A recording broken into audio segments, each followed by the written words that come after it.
في الفترة دي في طلبة كتيرة جدًا بتنام وهي مرعوبة، وتصحى وهي قلقانة ومتوترة وحاسة إن هي متأخرة، وبيوت كاملة بتكون عاملة حالة طوارئ، رعب، قلق، ضغط نفسي، صوت عالي طول الوقت، ومقارنات كتير بين ولادهم وبين اللي حواليهم. بس السؤال هنا، هل فعلًا الطالب محتاج ضغط أكتر وعنف أكتر، والّا محتاج إن حد يفهمه؟ عارفين أصعب حاجة في فترة الامتحانات والمراجعات دي إيه؟ إن الطالب بيكون شايف من كتر الضغط النفسي اللي بيتعرض له في البيت إن هو مجرد أرقام، درجات وتقدير، لو جابها يبقى ناجح، لو ما جابهاش يبقى فاشل.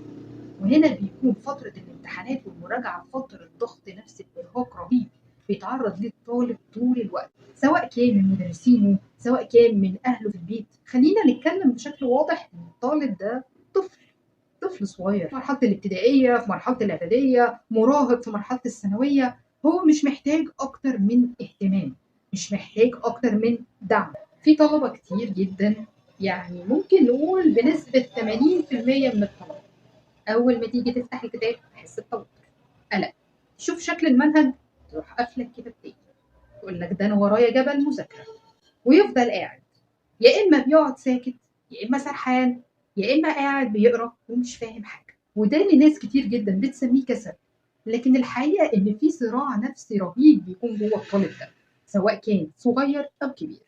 بيكون شايل هم إن هو يفشل، إن هو يسقط، إن هو يخذل باباه ومامته، إن هو يقع في مادة معينة، إن يكون مضبط المادة عادي جدًا، ويكون في جزئية معينة هي اللي مأثرة عليه، وخايف يقول إن المادة دي تعباه أو مضايقاه أو مش عارف يلمها خالص عشان ما يتعرضش لأي ضغط نفسي أو إهانة أو تعنيف، فبيفضل ساكت جواه وما بيتكلمش. طبعًا في جانب صغير، الجانب ده بيكون متوجه للأب والأم بشكل خاص، وهو جانب المقارنة. أرجوكم بلاش يكون في مقارنة بيناتكم وبين حد تاني في العيلة أو بين حد تاني من أصدقائكم.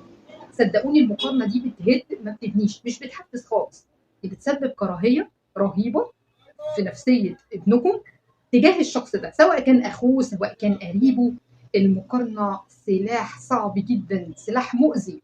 إحنا فاكرين إن إحنا بنحفز ابننا وبنتنا، لأ ده هو في دنيا تانية خالص.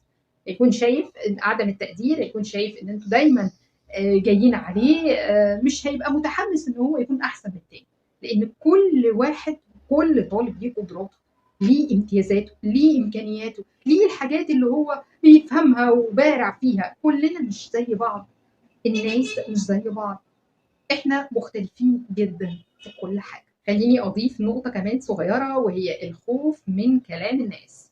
والله ممكن نعمل مثال صغير كده في حياتنا، أنا خايفة لأحسن فلانة تقول ابني مثلًا مش ناجح، أنا خايفة لأحسن ابن فلان يقول ابني ما نجحش، فلازم تكثّف مذاكرتك ولازم تضغطها.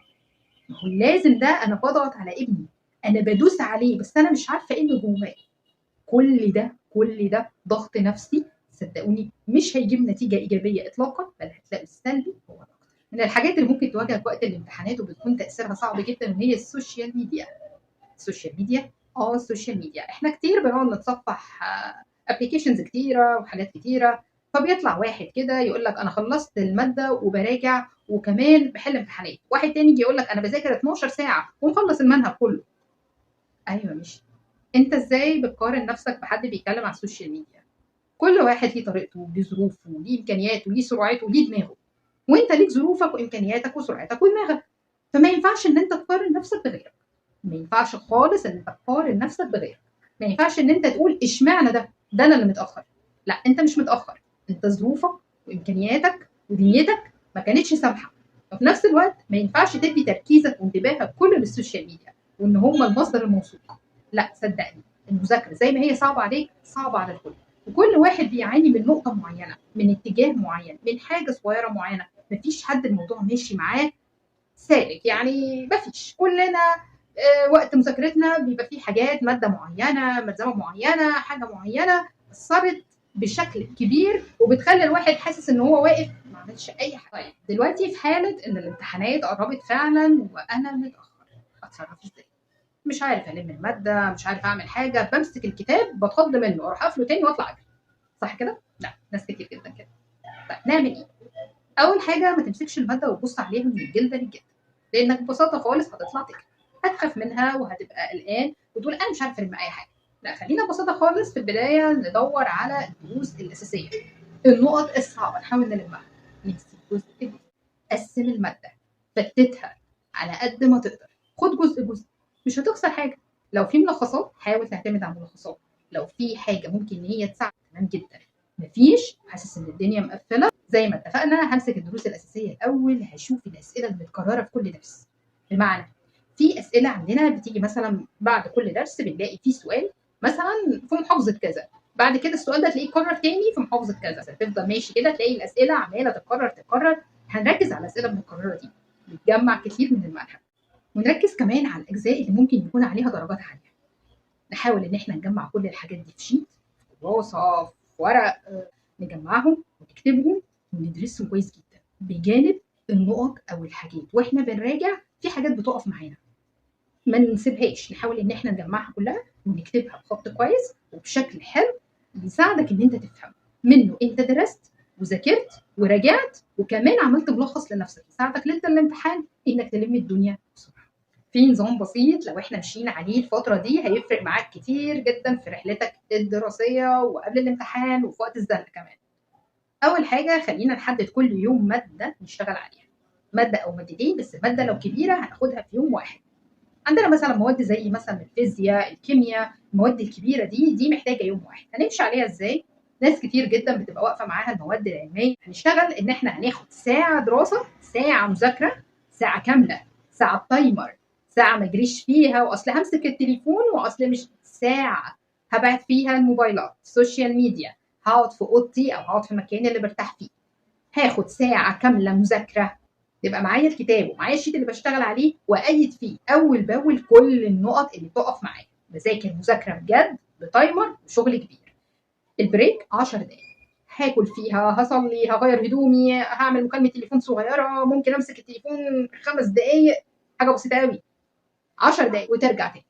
طبعا النظام ده لو احنا استمرينا عليه على مدار اليوم الموضوع يختلف معاك تماما وهتلاقي نتيجه فوق ما انت متخيل. بس كده؟ لا مش بس كده، مش عايزه موضوع ماليش نفس. احنا لازم ناكل، لازم ناكل، نهتم بتغذيتنا كويس جدا بجانب النوم. نام كويس، ارتاح، حاول تهدى، ان شاء الله هتقدر تلم اللي وراك كله بس بهدوء. لو انت اشتغلت وانت سريع متسربع، انا لازم اخلص بسرعه، ده انا لازم انجز بسرعه، ده اصل المستر اصل مش عارف ايه اصل ايه، مش هتبقى في نتيجه، يعني مش هتبقى في حصيله قويه. اشتغل على مهلك وبهدوء وبتايمر، هتلاقي اليوم بقى منظم معاك، نمت كويس وذاكرت كويس وخلصت شغلك. ولو في حاجه ما قدرتش تعملها عادي اجلها لتاني يوم، بس المهم تخلص. ابدا من النهارده، ابدا بخطوه واحده، خطوه صغيره، ما تقولش الموضوع كبير. ابدا معايا وهات ورقه وقلم واكتب انا النهارده هيبقى عندي كذا، واليوم اللي بعده عندي كذا، واليوم اللي بعده عندي كذا، وعلى حسب مواعيدك وعلى حسب دروسك هتقدر تلم الدنيا. بس المهم يبقى عندك اصرار وعندك عزيمه وما تترددش. انت مش في سباق، انت في رحله عشان تحقق هدفك، تحقق الحاجه اللي بتتمناها، تدخل الكليه او المجال اللي انت بتحبه، فاسعى ليه بحب وبهدوء عشان تقدر توصل. ولو انت وقعت في ماده او جبت درجات قليله فيها او حسيت ان انت مش متفوق فيها، دي مش نهايه الدنيا، انت عندك محاولات ان انت ان شاء الله توصل للنتيجه اللي انت عايزها. المهم ما تيأس، ما تقولش مفيش فايده، ما تقولش مفيش مساحه ومفيش وقت، الامتحانات اصلها قربت. لو قبل امتحانك بيوم حاول اعمل اللي عليك للاخر، صدقني هتلاقي النتيجه هترضيك. في نقطه مهمه جدا حابه ان انا اوصلها لاولياء الامور، ان احيانا كتير الضغوط اللي بيتعرض ليها الطالب بيكون بسبب معاملتكم وطريقتكم معاه.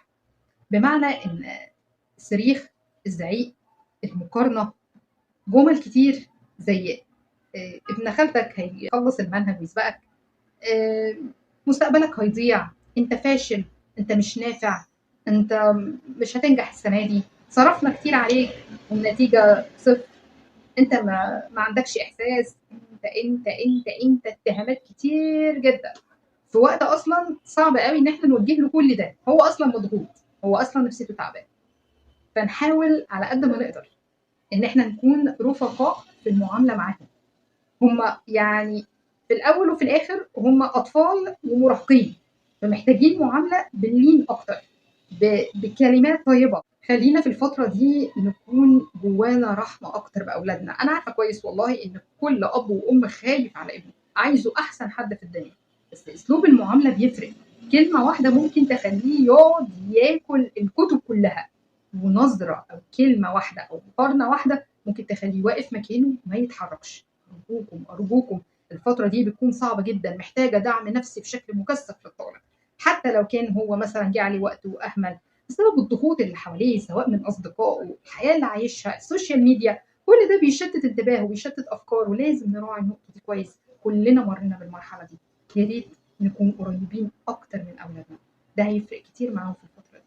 خليني أقول لك كده على حاجة بسيطة جدا تقدر تعرف بيها إذا كان ابنك مضغوط فعلا نفسيا في الفترة دي ولا لا.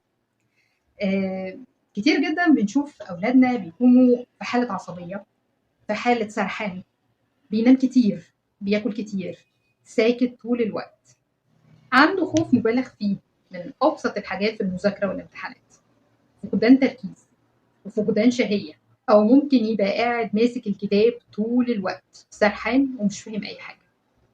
دي حاجات بتبين لنا قد إيه إن الموضوع مسبب له ضغط نفسي وعصبي شديد، بس بيطلع في كده، بيطلع في التصرفات دي. لكن هو ما عندوش مثلا كسل أو حالة لا مبالاة، لا، هو جواه ضغوط مش عارف يقولها. هو في مرحله مش عارف يقول انا مضغوط انا تعبان، فبتطلع في التصرفات دي كلها. ونركز اكتر ان اغلبيه الطلبه بيناموا كتير، بيناموا كتير جدا. محدش بيبقى عارف ليه، يقولوا له انت كسلان وانت مش قادر، لا، هو عنده كم متراكم ورا ظهره مش عارف اصلا يخلصه، مش عارف يتصرف فيه ازاي، وما بيقولش، ما بيتكلمش. فمحتاجين ان احنا نقرب اكتر من اولادنا عشان نسمعهم، نسمع الصوت الداخلي اللي عندهم ده فيه ايه. لان هم اصلا بيخافوا يعبروا، لان عارفين لما هيقولوا هيتعرضوا لاهانه، لضغوط، لعصبيه، فبيسكتوا ويلموا الدنيا كده ويقعدوا بعيد مع نفسهم. فارجوكم خلينا الفتره دي معاهم خطوه خطوه. وزي ما وضحنا النقطه اللي فاتت، حابه نوضح نقطه كمان بسيطه خالص. زي ما في طلبه بتكون ساكته، في طلبه تانية ممكن تتكلم عادي، بس ممكن تقول انا مش قادر، انا حاسس اني هفشل، اني هسقط، انا حاسس اني تعبان. هنا دي زي ما بنقولها كده، بينده على حد ينجده بالطريقه، مش عارف يعبر. فهنا ما ينفعش اجي عليه واقول له انت ما بتحسش مثلا، او انت مش حاسس بالمسؤوليه. لا، هو محتاج يسمع منك كلمه واحده بس انك واثق فيه، انك ببساطه خالص كده تقول له انا معاك، حاول ان انت تهدى، اعمل اللي عليك وانا راضي باللي انت هتديهولي. صدقني هتلاقي اضعاف، هتلاقي مجهود مكثف منه. ولو هو مش متعود على كده، عوده على كده، عوده انك تكون جنبه، حاسس بيه، كلمه باستمرار، اتواصل معاه، خليك دايما معاه. عملت جدول ايه النهارده، اشتغلت على ايه النهارده، بتعمل ايه النهارده، يومك ماشي ازاي. ومش طول الوقت مذاكره، خلي في بريك شويه كده ليه، يلعب تمرينه، يتفرج على حاجه بيحبها، يسمع حاجه بيحبها. ما يبقاش ضغط ضغط ضغط. احنا ككبار ما نقدرش ان احنا نفضل مضغوطين طول الوقت، نبقى عايزين نتنفس شويه باي حاجه بنحبها. ودي فتره صعبه عليه، امتحانات امتحانات امتحانات، حاجات كتير قوي. هو محتاج بس شويه دعم مننا مش اكتر. طيب والله احنا محتاجين نفهم الطالب محتاج ايه من اهله دلوقتي. انت لخبطتينا كده النهارده وحاسين ان في حاجات كتير مطلوبه. هو محتاج ايه اصلا؟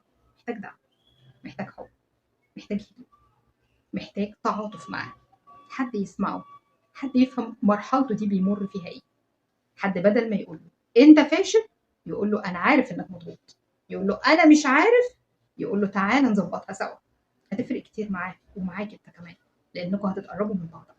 خلينا نقول ان ولادنا مش مكنه بتجيب درجات، دول بشر زينا، محتاجين دعم، محتاجين حب، محتاجين تفاهم.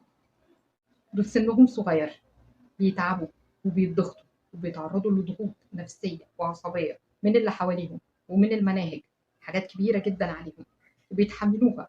واحنا في مننا اللي بيشيل معاهم وفي لا، في مننا اللي بيحمل الطالب مسؤوليه كامله وفي لا. احنا ليه بنعمل كده؟ خلينا معاهم خطوه خطوه، وقول له لو انت وقعت واتاخرت تقدر تقوم تاني، لو انت فشلت نحاول تاني. الموضوع مش صعب علينا، الموضوع محتاج هدوء، ان احنا نفهم ولادنا.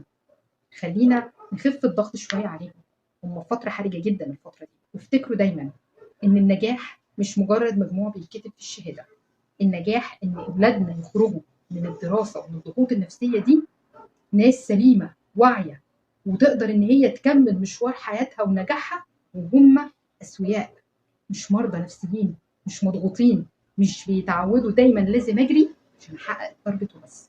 بس خلينا نمشي في كل ده خطوة